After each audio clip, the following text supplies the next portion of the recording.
Assalamualaikum warahmatullahi wabarakatuh. Perkenalkan nama saya Dimas Arya Saputra. NIM saya 1152 328. Saya dari Prodi Ilmu Komunikasi kelas G. Di sini saya akan menjelaskan tentang filsafat. Yang pertama, pengertian filsafat. Filsafat adalah sebuah metodologi yang mengkaji secara sistematis pertanyaan-pertanyaan umum dan mendasar mengenai topik seperti eksistensi, akal pengetahuan, nilai, pikiran, dan bahasa.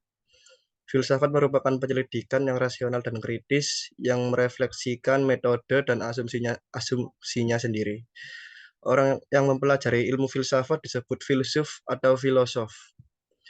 Filsafat memiliki beberapa subbidang utama seperti metafisika, yaitu berkaitan dengan sifat dasar realitas dan keberadaan, epistemologi tentang asal-muasal dan bidang pengetahuan, serta etika, estetika, filsafat, politik, logika, filsafat ilmu, dan sejarah filsafat barat. Filsafat bersifat radikal, artinya permasalahan yang dikaji, pertanyaan-pertanyaan yang diajukan, dan jawaban yang diberikan bersifat mendalam sampai ke akar-akarnya. Yang kedua yaitu asal-muasal filsafat. Asal mula filsafat berasal dari Yunani, yaitu dari kata philos yang berarti suka dan sophia yang berarti kebijaksanaan. Filsafat muncul karena kekaguman, keheranan, dan ketakjuban manusia terhadap dunia sekitarnya. Pemikiran filsafat bermula ketika orang Yunani mulai mempertanyakan tentang asal mula alam semesta. Fungsi filsafat yang pertama, sebagai induk ilmu pengetahuan dan peneratas pengetahuan. Yang berarti filsafat memberi arah kepada ilmu pengetahuan dalam merumuskan konsep dan teori untuk membangun konsep ilmiah. Yang kedua, yaitu sebagai ilmu pengetahuan yang berupaya mencapai kebenaran asli. Yang ketiga, sebagai ilmu pengetahuan yang meliputi kebenaran yang di dalamnya terdapat ilmu-ilmu metafisika, logika, retorika, etika, politika, dan estetika. Yang keempat, sebagai ilmu pengetahuan tentang alam, mewujud bagaimana hakikat yang sebenarnya. Yang kelima, sebagai alat untuk menganalisis sebuah masalah, mengetahui nilai pengetahuan baik di dalam kehidupan atau di dalam pelajaran. Contoh-contoh filsafat. Yang pertama berpikir kritis, yang kedua berpikir radikal, yang ketiga berpikir reflektif, dan yang keempat berpikir logis. Yang pertama, berpikir kritis. Berpikir kritis adalah cara berpikir manusia untuk merespon seseorang dengan menganalisis fakta untuk membentuk penilaian. Yang kedua, berpikir radikal. Berpikir radikal itu bermakna upaya menggali kenyataan atau ide hingga ke akar-akarnya. Yang ketiga, berpikir reflektif.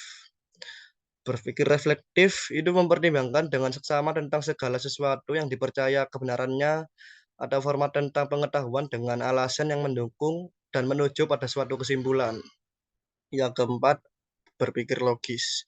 Berpikir logis adalah kemampuan seseorang dalam menyelesaikan masalah tidak hanya berdasar pada prosedur yang ada, akan tetapi memiliki landasan kebenaran yang kuat dari prosedur tersebut. Berikut tokoh-tokoh filsafat. Yang pertama ada Immanuel Kant. Immanuel Kant itu berasal dari Jerman. Filsafat menurut Immanuel Kant yaitu kumpulan segala pengetahuan tentang Tuhan, alam, dan segala pengetahuan yang di dalamnya tercakup masalah epistemologi atau teori pengetahuan yang menjawab persoalan apa yang dapat diketahui. Yang kedua ada John Locke.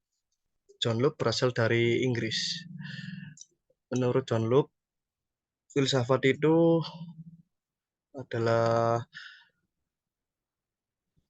menerima keraguan sementara yang diajarkan oleh Descartes, tapi ia menolak intuisi yang digunakan oleh Descartes.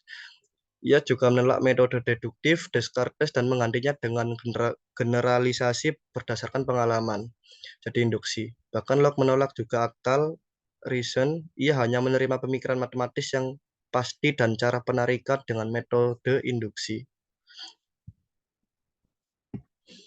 Yang ketiga ada Socrates. Socrates ini berasal dari Mesir. Menurut Socrates, filsafat adalah suatu peninjauan diri yang bersifat reflektif atau perenungan terhadap asas-asas dari kehidupan yang adil dan bahagia, atau principles of the just and happy life. Kesimpulan dari PPT yang tadi, yaitu filsafat ilmu adalah cabang pemikiran filsafat yang menjawab beberapa pertanyaan mengenai hakikat ilmu. Materi dasar yang dipelajari adalah dasar-dasar filsafat, asumsi, dan implikasi dari ilmu, baik ilmu alam, ilmu sosial, maupun ilmu humaniora. Dalam kuliah ini, ilmu yang menjadi fokus perhatian kita adalah ilmu seni. Artinya ilmu yang objek material sebagai sasarannya adalah seni. Setiap ilmu selalu berkenaan dengan bidang epistemologi dan ontologi. Epistemologi merupakan cabang filsafat yang berkaitan dengan teori pengetahuan, yaitu hakikat tentang pengetahuan, justifikasi, dan rasionalitas keyakinan akan kebenaran. Jadi filsafat ilmu berusaha menjelaskan masalah-masalah seperti pernyataan tentang konsep apa dan bagaimana yang disebut ilmiah, bagaimana konsep tersebut dilahirkan, bagaimana ilmu dapat menjelaskan, memperkirakan serta memanfaatkan kebenaran terhadap fenomena alamiah secara meyakinkan.